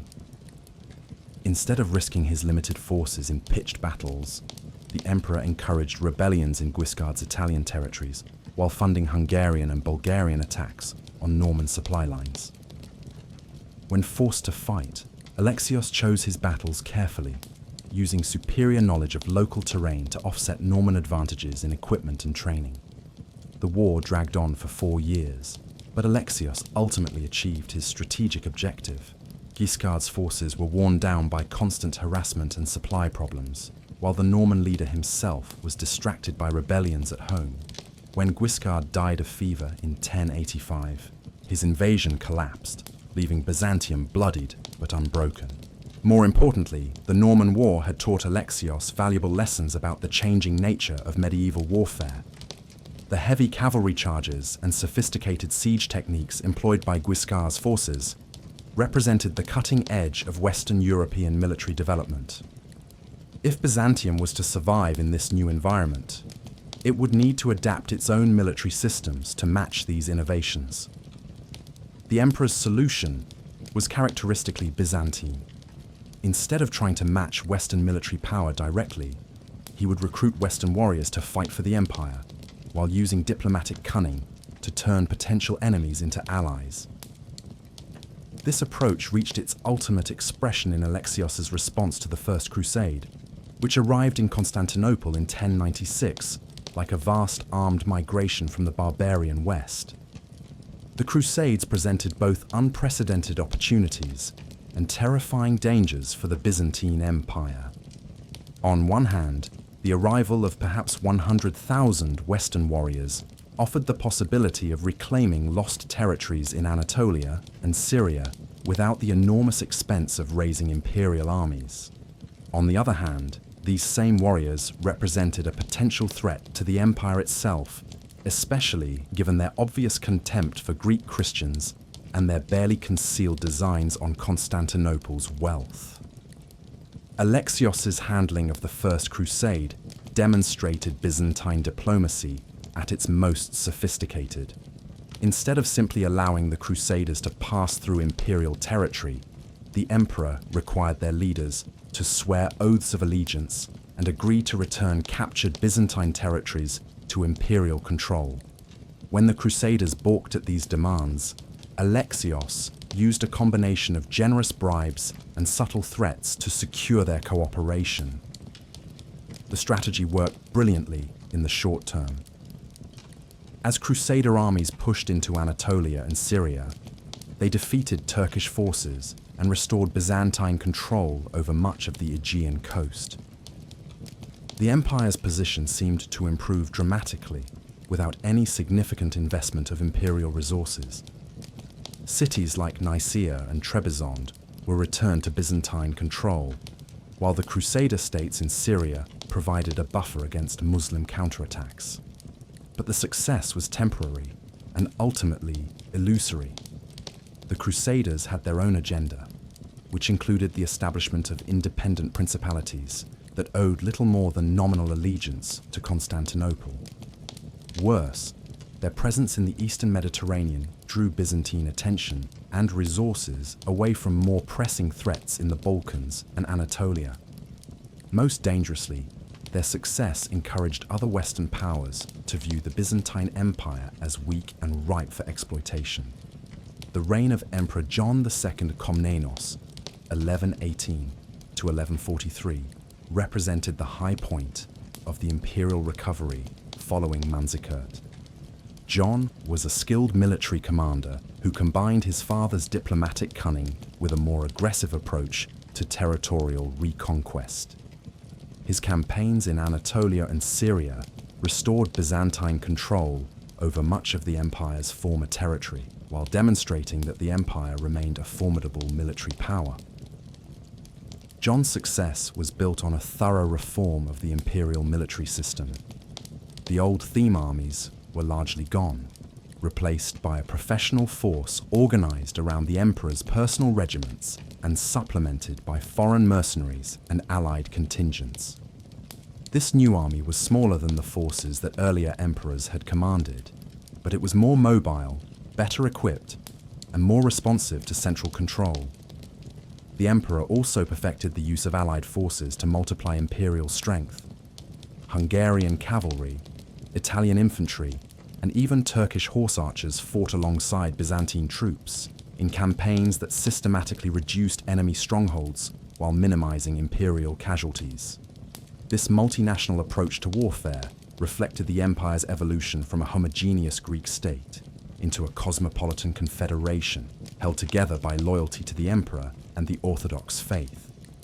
But John's military success masked deeper problems that would soon threaten the empire's survival. The cost of maintaining professional armies and foreign mercenaries was enormous, forcing the emperor to impose increasingly heavy taxes on a population that was already struggling with the economic disruption caused by constant warfare. More fundamentally, the empire's growing dependence on foreign allies created vulnerabilities that enemies could exploit. The crisis came during the reign of John's son, Manuel I Komnenos, 1143 to 1180, whose ambitious foreign policy exceeded the empire's capacity to sustain it.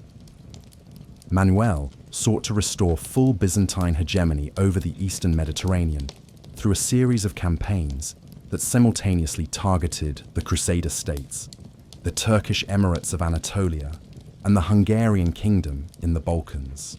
This three-front strategy required military and financial resources that the empire simply did not possess.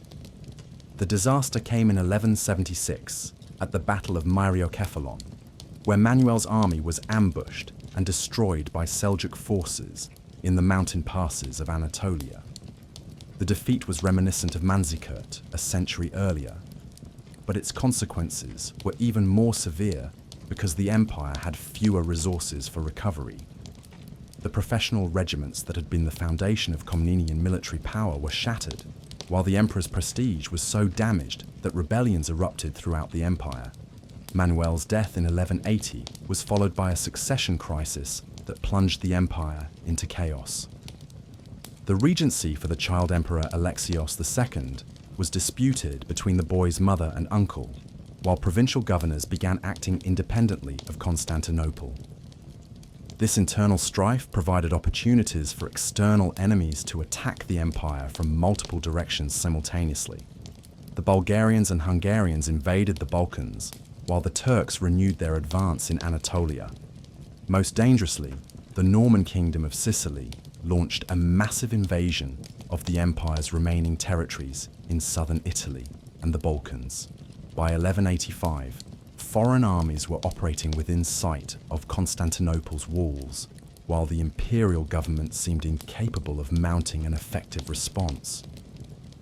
The crisis reached its climax with the Third Crusade, 1189 to 1192, which brought the armies of three Western kings through Byzantine territory on their way to the Holy Land. Unlike the First Crusade, which had been managed through careful diplomacy, the Third Crusade was conducted by rulers who viewed Byzantium as an obstacle to be overcome, rather than an ally to be courted. The German Emperor Frederick Barbarossa actually contemplated conquering Constantinople before proceeding to Syria, and only his death by drowning prevented what might have been a catastrophic confrontation. These multiple crises revealed fundamental weaknesses in the imperial system that had developed over the previous century. The empire's military forces were too small and too expensive to defend its extended frontiers, while its diplomatic alliances were too fragile to provide reliable support in times of crisis.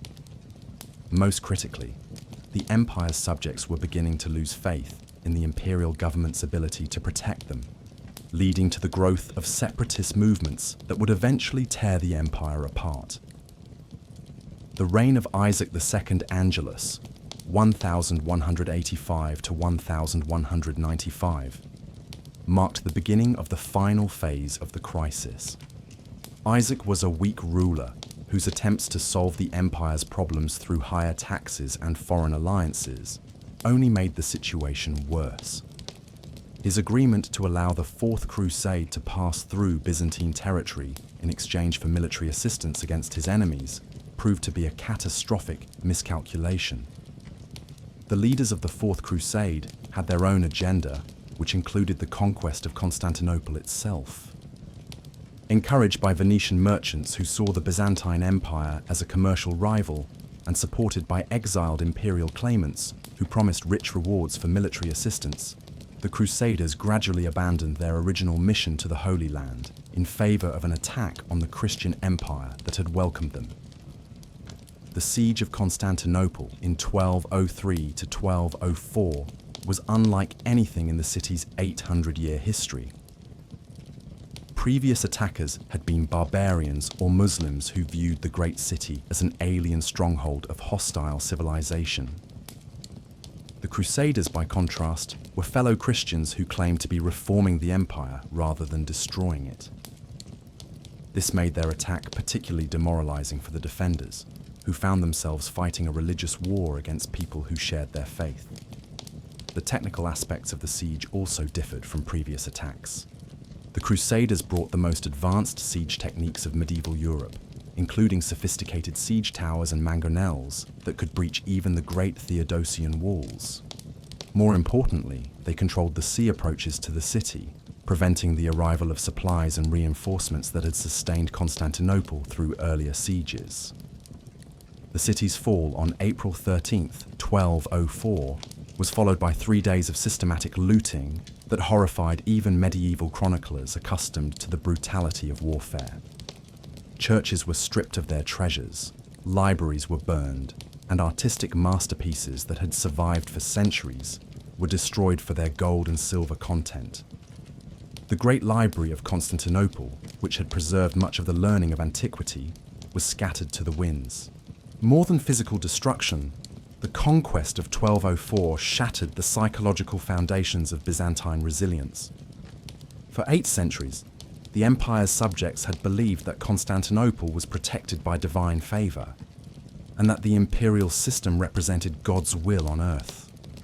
The city's fall to fellow Christians called these beliefs into question and created a crisis of confidence that would never be fully resolved. The Latin Empire established by the Crusaders proved to be a weak and short-lived state, but its very existence demonstrated that Byzantine power was not divinely ordained or historically inevitable.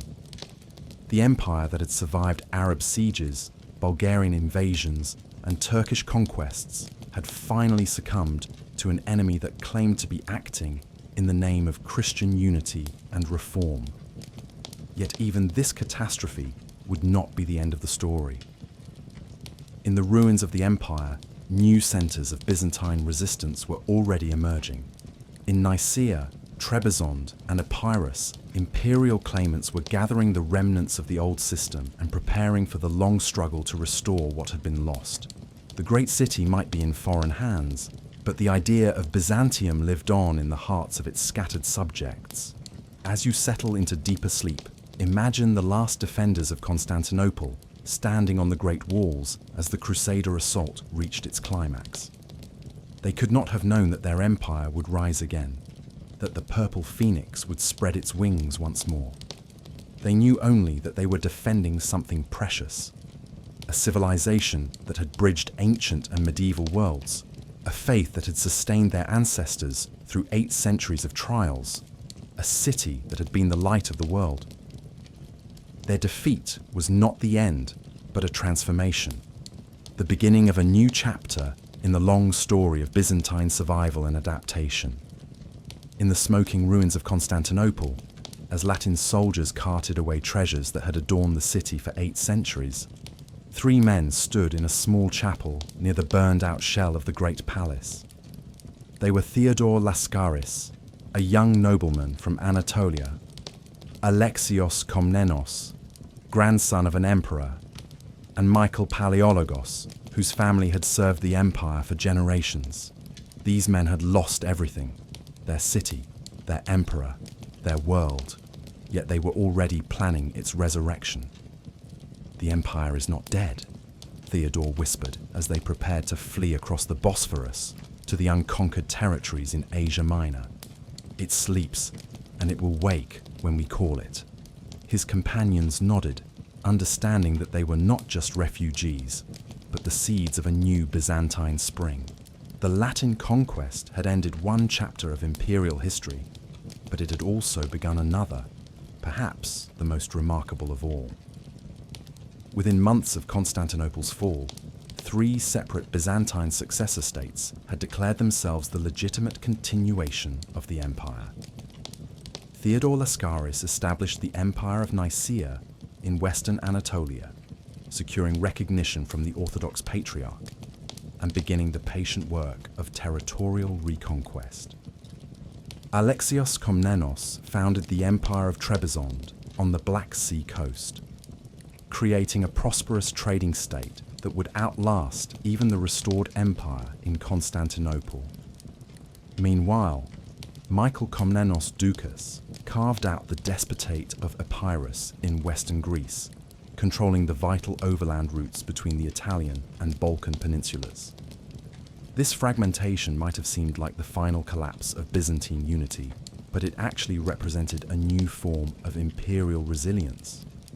Like a forest that spreads through underground root systems, even when its visible trees are cut down, the Byzantine idea had proven capable of surviving and regenerating, even after the loss of its ancient capital.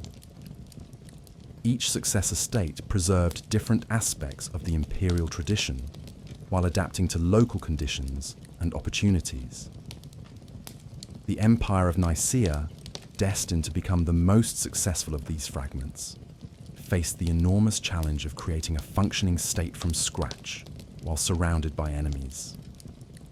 Theodore Lascaris and his successors had to build new institutions, establish new capitals, create new armies, and forge new alliances, all while maintaining their claim to represent the legitimate continuation of a 1,000-year-old empire. The task seemed impossible, but the Nicaean emperors possessed several crucial advantages. They controlled some of Anatolia's richest agricultural regions, providing a solid economic foundation for their new state. They had secured the support of the Orthodox Patriarch, giving them religious legitimacy that the Latin Empire lacked. Most importantly, they had inherited the institutional memory and administrative expertise of the old empire, allowing them to recreate Byzantine government on a smaller but more efficient scale. Emperor John III Vatatzes, 1221 to 1254, Theodore's successor, transformed Nicaea from a refugee camp into a thriving empire in exile. John was a ruler who combined military skill with economic sophistication, understanding that lasting power required more than battlefield victories. His reign demonstrated that the Byzantine genius for adaptation and survival had not died with the fall of Constantinople. John's first priority was economic reconstruction. The loss of Constantinople had severed traditional trade routes and disrupted the commercial networks that had sustained the old empire. The emperor responded by developing new trading relationships with Italian city-states, Bulgarian kingdoms, and even Muslim emirates. Nicaean merchants soon operated throughout the eastern Mediterranean, bringing wealth and information back to their resurgent empire. This economic revival funded military reforms that restored Byzantine military effectiveness after decades of decline. John created a professional army that combined traditional Byzantine heavy cavalry with new tactical innovations borrowed from Western European and Turkish sources.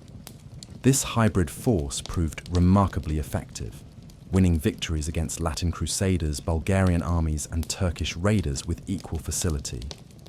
But John's most important innovation was psychological rather than military. He understood that the restoration of the empire required more than conquering territory. It required convincing both subjects and enemies that Byzantium remained a great power worthy of respect and fear.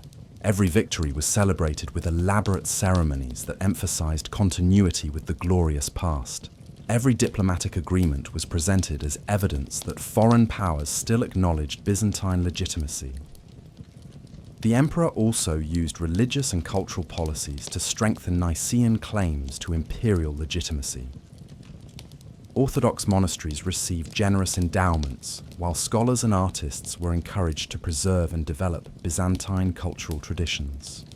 The court at Nicaea became a center of learning that attracted intellectuals from throughout the Orthodox world, demonstrating that the empire remained the guardian of Christian civilization even in exile. These policies gradually paid dividends as other powers began to treat Nicaea as the de facto successor to the old empire. Bulgarian rulers sought marriage alliances with Nicaean princesses, while Italian city-states negotiated trading agreements that implicitly recognized Nicaean sovereignty.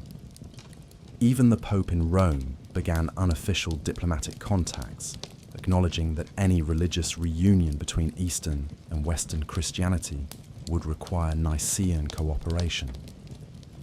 The reign of John's son, Theodore II Lascaris, 1254 to 1258, continued this patient work of reconstruction while adding important military and diplomatic successes. Theodore was a scholar emperor who combined intellectual sophistication with ruthless political cunning. His short reign demonstrated that the new empire had developed the institutional strength to survive even rapid changes in leadership. Theodore's most significant achievement was the neutralization of the Bulgarian threat through a brilliant campaign that combined military pressure with diplomatic subversion. Instead of seeking the complete conquest of Bulgaria, which would have required resources that Nicaea could not spare, Theodore encouraged civil wars between rival Bulgarian factions, while supporting those most favorable to Nicaean interests. The result was a Bulgaria too weak to threaten Nicaea, but strong enough to serve as a buffer against Hungarian and Latin expansion. The emperor also began the systematic preparation for the ultimate goal, the reconquest of Constantinople. This required not just military planning, but careful intelligence gathering about conditions within the Latin Empire and the political situation in Western Europe. Nicaean agents operated throughout the former Byzantine territories, gathering information about Latin weaknesses while encouraging Orthodox resistance to foreign rule.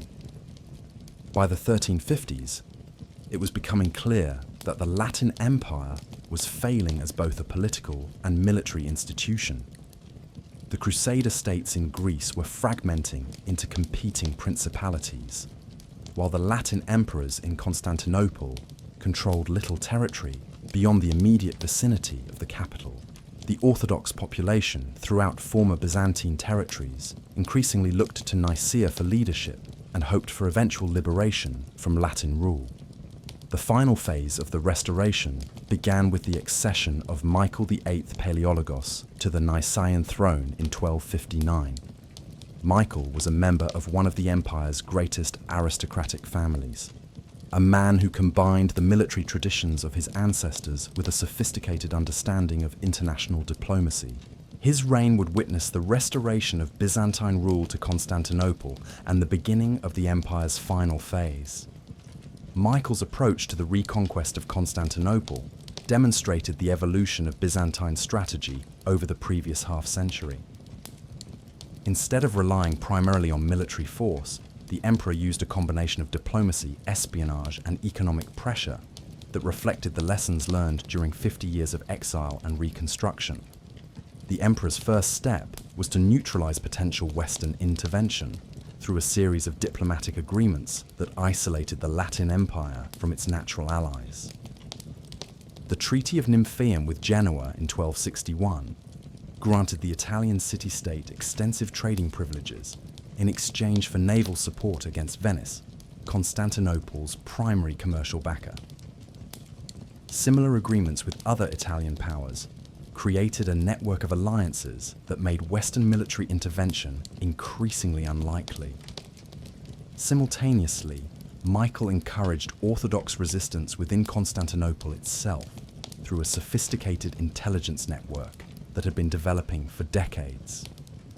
Orthodox priests, merchants, and even some Latin nobles had been secretly recruited as agents of Nicaean restoration.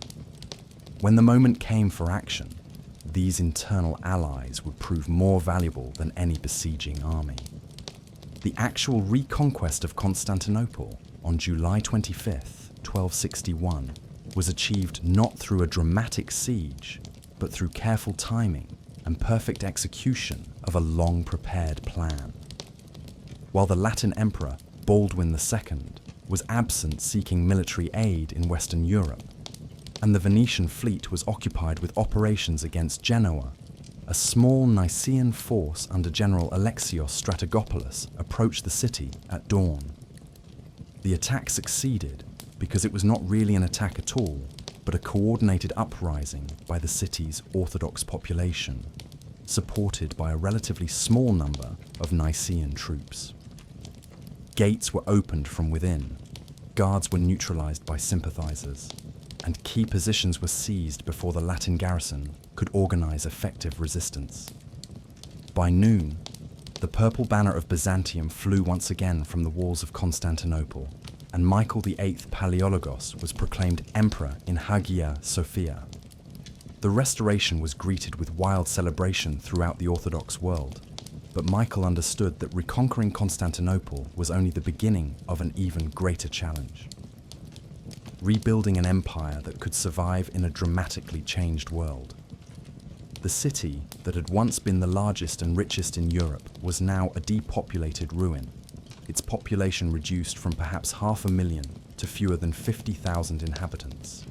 The economic foundations of the old empire had been shattered by 60 years of misrule and warfare. The great trade networks that had once made Constantinople the commercial center of the medieval world had been redirected through Italian cities. The agricultural regions that had sustained the empire's population were devastated by constant fighting, while many former imperial territories remained under foreign control. Most challenging of all, the restored empire faced threats from every direction. In the west, the remnants of the Latin Empire and various Crusader principalities still controlled much of Greece and the Aegean islands. In the north, the Second Bulgarian Empire had grown powerful enough to challenge Byzantine control over the Balkans. In the east, Turkish emirates continued to expand their territory at imperial expense, while new Ottoman power was beginning to emerge in northwestern Anatolia. Michael's response to these challenges demonstrated the remarkable adaptability that had always been Byzantium's greatest strength. Unable to match his enemies in military power, the emperor relied on diplomatic cunning and economic incentives to divide potential coalitions while gradually rebuilding imperial strength. The strategy required enormous patience and often involved making painful concessions, but it kept the empire alive during its most vulnerable period. The emperor's diplomatic masterpiece was his negotiation with Pope Urban IV regarding the reunion of the Eastern and Western churches. This was an extraordinarily sensitive issue that had divided Christianity for over 2 centuries. But Michael understood that some accommodation with Rome might be necessary to prevent future crusades against the restored empire. The resulting discussions, though ultimately unsuccessful, provided valuable time for imperial reconstruction while demonstrating Byzantine willingness to negotiate rather than simply resist. Similarly, Michael's economic policies reflected a pragmatic acceptance of changed circumstances.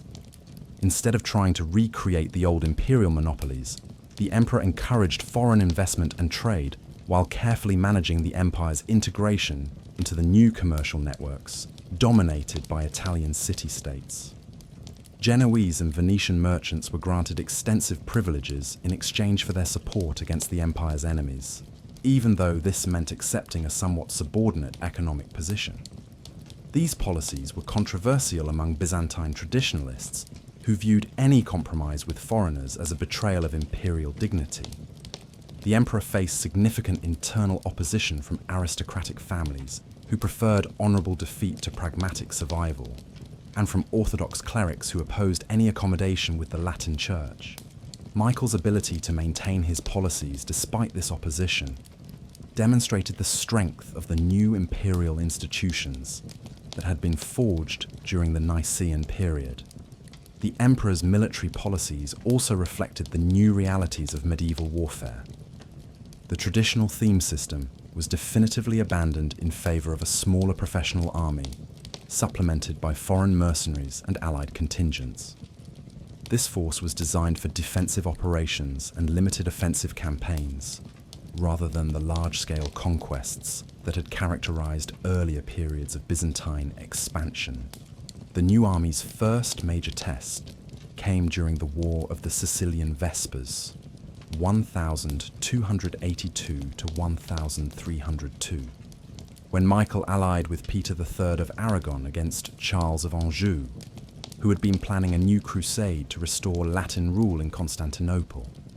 The war demonstrated both the potential and the limitations of the restored empire's military capabilities. Byzantine forces were effective in defensive operations and small-scale raids, but they lacked the strength for major offensive campaigns. More importantly, the war showed that the empire could still play a significant role in international politics, despite its reduced circumstances. Michael's alliance with Aragon helped prevent the Angevin conquest of Sicily, while establishing Byzantium as a power that other states needed to consider in their strategic calculations. The empire might be smaller and weaker than in its golden age, but it remained capable of affecting the balance of power in the eastern Mediterranean. The reign of Michael's son, Andronikos II, Paleologos, 1282 to 1328, marked the beginning of what historians call the late Byzantine period. Andronikos inherited an empire that had achieved basic stability but faced continuing challenges that would only grow more severe over time. His long reign would demonstrate both the resilience and the ultimate limitations of the imperial system that his father had rebuilt. Andronikos was a cultured, intelligent ruler who understood the empire's problems, but lacked the resources to solve them definitively. His reign was characterized by a series of expedients and compromises that preserved imperial independence while gradually eroding imperial power. The emperor's struggles illustrated the fundamental dilemma facing the late empire: how to maintain Byzantine identity and independence while accepting the reality of reduced circumstances. The most pressing challenge was military. The empire's army was too small and too expensive to defend its remaining territories effectively, while the empire's revenues were insufficient to support significant military expansion. Andronikos experimented with various solutions, including increased reliance on foreign mercenaries, alliances with neighboring powers, and even the controversial decision to hire the Catalan Company, a mercenary force that had been displaced from Sicily. The Catalan episode, 1302 to 1311, illustrated both the desperate nature of the empire's military situation and the dangers of relying on foreign mercenaries. The Catalans initially provided effective service against Turkish raiders in Anatolia, but when the empire proved unable to pay their wages in full, they turned against their employers. For nearly a decade, these mercenaries ravaged imperial territory in Thrace and Macedonia, creating more damage than any foreign invasion. The economic problems underlying the military crisis proved even more intractable. The empire's traditional sources of revenue, agricultural taxes, customs duties, and tribute from subordinate states, had been severely reduced by territorial losses and commercial competition from Italian city-states. Andronikos attempted to address these problems through currency debasement, tax increases, and the sale of imperial privileges. But these measures often created more problems than they solved.